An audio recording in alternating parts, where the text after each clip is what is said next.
Hello friends, welcome to my Chess Dangerous YouTube channel. I hope you watch my video completely, because I have come up with effective videos like before. You will benefit a lot from watching this game. So with everyone's permission, let's start the game.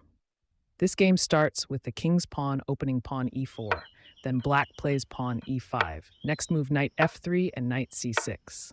This is a very familiar opening in chess.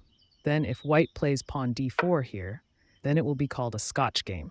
In this position, black takes this d4 pawn most of the time, and you can take it back through your knight if you want. But there's no need to do that, going back.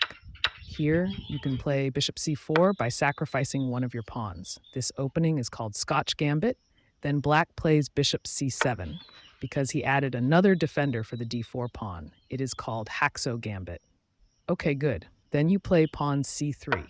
Oh my god, another pawn sacrifice. Black happily took it. Now, do you think you'll take this pawn with your knight? But there's no need to do that, friend. In this position, you can surprise your opponent. This is the bishop sacrifice. Bishops to f7 check. The king took the bishop, then check again with the queen d5. Friends, now look at the board and see that the king can move to 5 squares here. Okay, good. But if the king moves to the f6 or g6 square, black will be checkmated. Let's see this. First, the king f6, then you will play the bishop's g5. Now the black king can only move to 1 square, which is g6. And the next step for you is queen f5 check. King h5 is only 1 move. And finally, pawn g4 is checkmate. Okay guys, going back.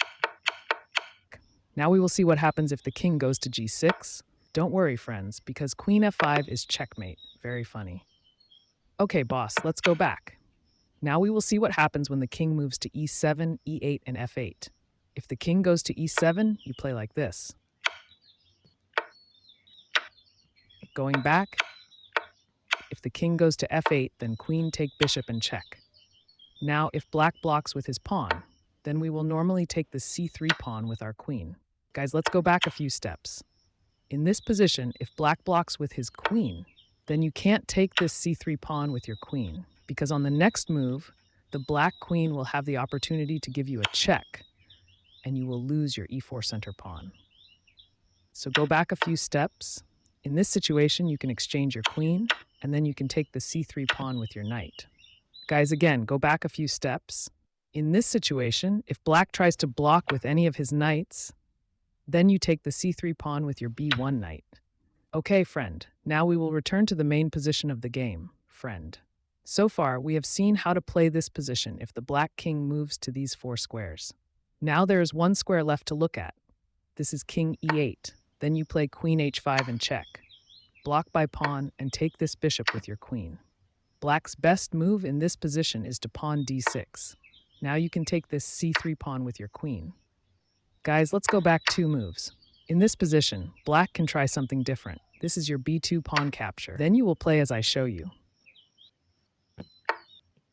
Guys, now look at the board.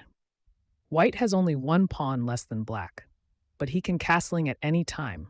He will attack the black queen with all the active pieces on his board, because black can't castling, and the surroundings of his king have become empty. White's position is much better than black's. But if you play with white pieces, you must play carefully from this position. Friends, this video ends here, and see you in my next video. Until then, stay well and stay healthy. And if you like the video, be sure to comment and help by subscribing to the channel. Tata and bye.